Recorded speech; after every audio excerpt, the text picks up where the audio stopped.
Hadirin, alhamdulillah, hari ini Jumat 24 Rabiul Akhir 1445 Hijrah bertepatan dengan 10 November 2023 Masehi.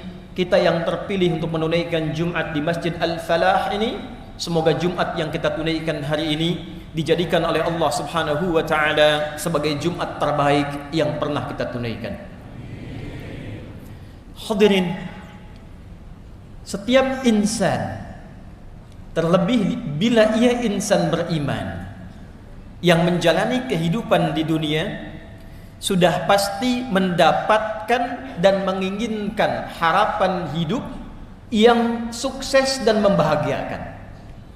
Bila bekerja, kerjaannya ingin sukses. Bila kembali ke rumah tangganya ingin bahagia.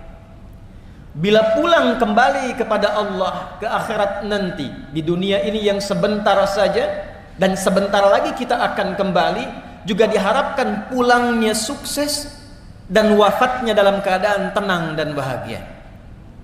Dunia sukses bahagia, akhirat sukses bahagia. Di dalam diksi Al-Quran, bahkan dalam bahasa Arab standar, jika kita menggabungkan sukses dan bahagia itu, baik kita harapkan didapatkan di dunia yang sebentar ini ataupun di akhirat yang sebentar lagi kita akan hadapi, maka kata yang mewakili sukses dan bahagia itu disebut dengan falah namanya. Falah. Jika sukses saja disebut dengan fauz, jika bahagia saja disebut dengan farah, fariha yafrahu. Tapi bila kita menggabungkan sukses dan bahagia disebut dengan falah namanya. Saking pentingnya harapan sukses dan bahagia ini, dan Allah Maha mengetahui bahwa setiap hambanya menginginkan keduanya, maka diperdengarkan di telinga kita 5 kali dalam setiap 5 pergantian waktu dalam sehari. Baru bangun, sinar matahari membelah kegelapan malam disebut dengan fajar. Waktu rencananya disebut dengan subuh, diperdengarkan di telinga kita.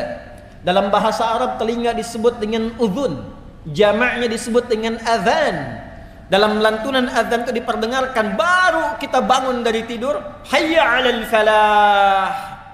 Jalani kehidupan di hari ini dengan sukses. Apapun profesimu harapkan sukses. Bekerja yang sukses. Mencari akhirat siapkan dengan sukses. Dan hasilkan dari semua kesuksesan itu menjadi nilai-nilai yang membahagiakan dalam kehidupan. Jangan sekedar di kantor sukses tapi tidak membawa kesuksesan itu menjadi kebahagiaan saat dibawa ke dalam rumah. Sukses tapi tidak sakinah. Sukses tapi tidak memberikan ketenangan. Hayya 'alal falah, diingatkan, bangun menjadi pribadi yang sukses dan bahagia. Sampai ke siang muncul zuhur, terang, jelas, diminta dievaluasi sejauh mana keberhasilan kesuksesan itu bisa diraih. Kalau pekerjaan duniawi evaluasi, kalau ibadah ukhrawi evaluasi. Jangan-jangan dari subuh ke zuhur lupa ingat dengan Allah, lupa berzikir, lupa baca Al-Quran, lupa sedekah. Padahal kita berharap ketika kembali kepada Allah Subhanahu wa taala mendapatkan rahmatnya yang sempurna berupa jannahnya yang tertinggi. Apa bekal yang telah kita siapkan? Sudah jelaskah capaian kesuksesan kita sampai zuhur, siang yang jelas itu? Maka diperdengarkan kembali di telinga kita, hayya 'alal falah. Sampai hilang kemudian siangnya, muncul ke sorenya, hayya 'alal falah. Hilang sore menjelang ke malamnya, datang maghrib, hayya 'alal falah. Menjelang tidur sebelum istirahat, hayya 'alal falah. Bahkan saat akan mimpi pun akan tidur, kata Allah, jangan biarkan engkau membawa istrimu, membawa dirimu untuk istirahat, kecuali engkau istirahat dalam keadaan yang telah terasa sukses dan membahagiakan. Hayya 'alal falah. Hadirin, kembali kepada nilai-nilai Quran. Tidaklah menjadi seorang muslim, apalagi mengatakan seorang mukmin, kecuali dia membawa visi hidup dunia akhiratnya sukses dan bahagia. Orang yang sudah menggenggam sukses dan bahagia dan berusaha mempertahankannya, maka dirubah katanya dalam Al-Quran dari falah menjadi aflah. Orangnya disebut muflih, jamaknya disebut dengan muflihun. Menariknya, ketika Allah mendeklarasikan dalam firman-Nya saat membuka detil penjelasan Al-Quran setelah diintisarikan dalam Al-Fatihah dan dibuka dalam Al-Baqarah, maka pedoman pertama yang diberikan pada Rasulullah sallallahu alaihi wasallam untuk disampaikan, diajarkan dan dituntunkan pada umatnya adalah pedoman untuk mencapai dan menjadi orang-orang sukses dan bahagia dunia akhiratnya. Perhatikan turunan ayat Al-Baqarah dari 286 ayat itu dibuka dengan ayat pertama sampai dengan ayat yang kelima. Maka inilah golongan pertama dari 3 golongan yang berkehidupan di bumi, dan 3 inilah yang akan kembali ke akhirat saat dihisab dan menentukan masa depan mereka dan akhir kehidupan abadi mereka di akhirat kelak. Golongan pertama adalah golongan sukses dan bahagia dunia akhiratnya. Al-Baqarah di ayat yang kelima, ulaika ala hudam mir rabbihim wa ulaika humul muflihun. Ulaika ala hudam mir rabbihim, ada golongan yang kata Allah mereka itu senantiasa diberikan petunjuk oleh Allah Subhanahu wa taala. Mau kerja dibimbing oleh Allah sehingga kerjanya nyaman, tenang dan sukses. Bukankah yang punya rezeki Allah? Bukankah yang punya solusi Allah? Ada orang-orang yang ketika baru melangkah untuk bekerja, dia katakan, Rabbi adkhilni mudkhala sidqin. Tanpa nyogok, tanpa nyuap, tanpa harus mencari jalan yang salah. Dibimbing oleh Allah, lancar, sukses, bahagia. Ada orang yang ingin belajar, dia mengerti Allah pemilik pengetahuan. Dia memohon kepada Allah dibukakan akses pengetahuan. Bukankah Allah Al-Alim?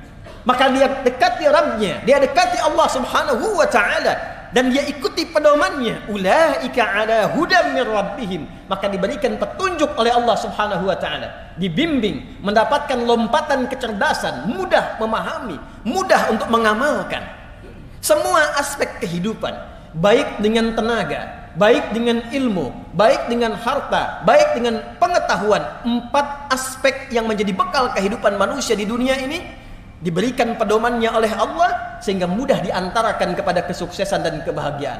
Dan 4 golongan inilah yang dibimbing oleh Rasulullah sallallahu alaihi wasallam, baik dalam fase Mekah, terlebih dalam fase Madinah, kurang lebih 23 tahun, kurang lebih dalam durasi tugasnya Nabi sallallahu alaihi wasallam dalam berdakwah, menghasilkan 4 golongan utama yang kaya, posisi tingkat tertinggi kekayaannya, bahkan sampai sekarang masih didapatkan asetnya seperti yang Utsman bin Affan radhiyallahu taala anhu. Bagaimana transformasi kekayaan Abdurrahman bin Auf radhiyallahu taala anhu yang sampai sekarang belum mampu disaingi oleh orang terkaya di muka bumi dengan aset yang kalau dikonversi sampai saat ini berjumlah 72.000 triliun. Siapa yang tidak kenal dengan Abu Bakar As-Siddiq? Siapa yang tidak kenal dengan Umar bin Khattab?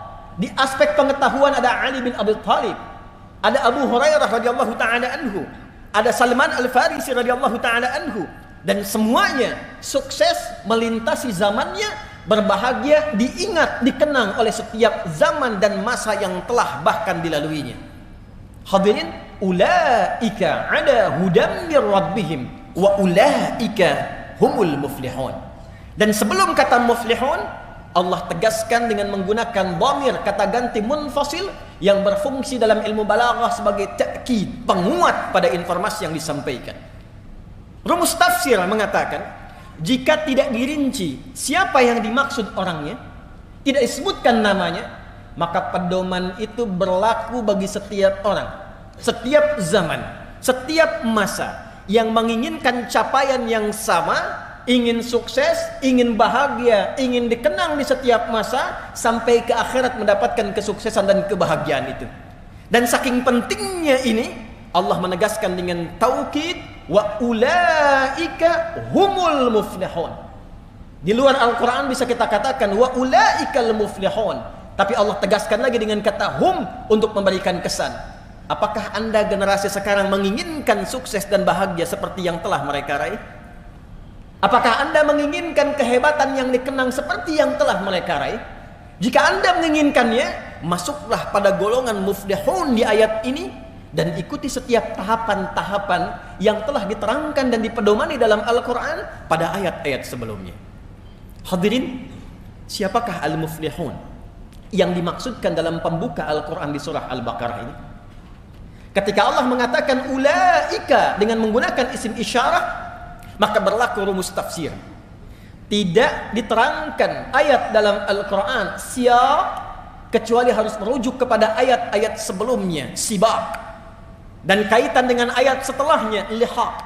Maka dikenal dengan rumus 2S 1L, siyaq, sibaq, dan lihaq. Siapa mereka orang-orang yang dimaksud di ayat kelima ini sebagai al-muflihun, yang sukses dan bahagia? Maka lihat ayat-ayat sebelumnya. Maka diterangkanlah oleh Allah Subhanahu wa taala, alif lam mim. Hei semua manusia, dengar akan firman yang akan aku sampaikan ini. Yang pasti engkau bisa dengar, para pemilik suara yang keluar bahkan bisa disuarakan dari semua pusat suaramu. Dari 29 tempat itu bisa engkau dapatkan, dirumuskan dari 13, dari mulai yang paling bawahmu alif sampai ke lisanmu lam, sampai ke bibirmu mim. Dengar pesan yang akan aku sampaikan ini. Dzalikal kitabu la raiba fi. Semua apa yang terkandung dalam Al-Quran ini bukan bacaan biasa, bukan akses untuk dilihat biasa, bukan untuk disuarakan biasa, tapi di dalamnya ada pedoman berkehidupan yang mengantarkan pada kesuksesan dan kebahagiaan, dan jangan pernah ragukan isinya. Hudal lil muttaqin, tapi itu hanya akan berlaku pedoman ini untuk sukses itu, untuk bahagia itu hanya bagi golongan orang-orang takwa saja. Kita temukan ternyata yang dimaksud orang yang mendapatkan falah itu generasi yang sukses, generasi yang bahagia, melintasi zamannya sampai kembali kepada Allah di akhirat, disebut oleh Al-Quran al-muttaqin, golongan orang-orang takwa. Hadirin, siapa orang takwa itu? Dan saking pentingnya golongan takwa itu, esensi Jumat pun memiliki wasiat takwa. Tidak sah Jumat kecuali dengan 5 rukun: hamdalah, salawat, tausiyah. Tausiah, yang ketiganya tausiah wasiat, dan wasiatnya pun dicontohkan Nabi dengan wasiat takwa. Saking pentingnya kesuksesan, saking pentingnya kebahagiaan, dia masuk dalam satu di antara rukun Jumat yang 5, rukun khutbah yang 5. Tidak sah Jumat dilantunkan, disampaikan sehebat apapun materinya, sedalam apapun materinya, jika tidak mengandung wasiat takwa. Dan apa esensi wasiat takwa itu? Sampai setiap pekan Nabi mengingatkan umatnya, dikumpulkan di satu tempat yang sangat luas, menggabungkan semua aspek yang datang, tidak hanya dari satu tempat, hanya untuk mengingatkan, ingat takwa ya, ingat takwa ya, takwa yang serius ya, jaga sampai wafat ya. Ya ayyuhalladzina amanu taqullaha haqqa tuqatih wa la tamutunna illa wa antum muslimun. Ali Imran yang ayat 102 itu. Kenapa takwa menjadi penting? Karena hanya orang takwa yang bisa sukses, orang takwa yang bisa bahagia. 240 kali kata takwa dan derivasinya disebutkan dalam Al-Quran, dan tidak pernah disebutkan kecuali bersanding dengan jaminan kebahagiaan dan kesuksesan. Anda punya masalah, bahkan datang ke Jumat ini pun masalahnya belum tuntas, maka turun Quran surah ke-65 di akhir ayat kedua, di awal ayat ketiga. Wa may yattaqillaha yaj'al lahu makhraja wa yarzuqhu min haitsu la yahtasib. Dan siapapun yang mampu meningkatkan takwanya kepada Allah, bukan hartanya, bukan jabatannya, bukan ilmunya. Jadi kalau Anda datang ke Jumat ini dengan harta yang sudah berlimpah, kedudukan yang tinggi, tapi masalah tak pernah selesai, tak pernah tuntas, coba renungkan. Mungkin masalahnya bukan karena harta, bukan karena status, bukan karena ilmu. Barangkali pendekatan kepada Allahnya, takwanya yang belum meningkat. Di pekerjaan champion, perusahaan banyak, tapi di rumah gak pernah bahagia. Mungkin bukan harta soalnya, soalnya adalah takwa yang sejati dan sesungguhnya. Wa may yattaqillaha yaj'al lahu makhraja wa yarzuqhu min haitsu la yahtasib. Hei, kata Allah, jangankan yang engkau hitung, yang tidak engkau duga pun persoalan rezeki, aku akan kirimkan sepanjang engkau punya akses yang dekat kepadaku.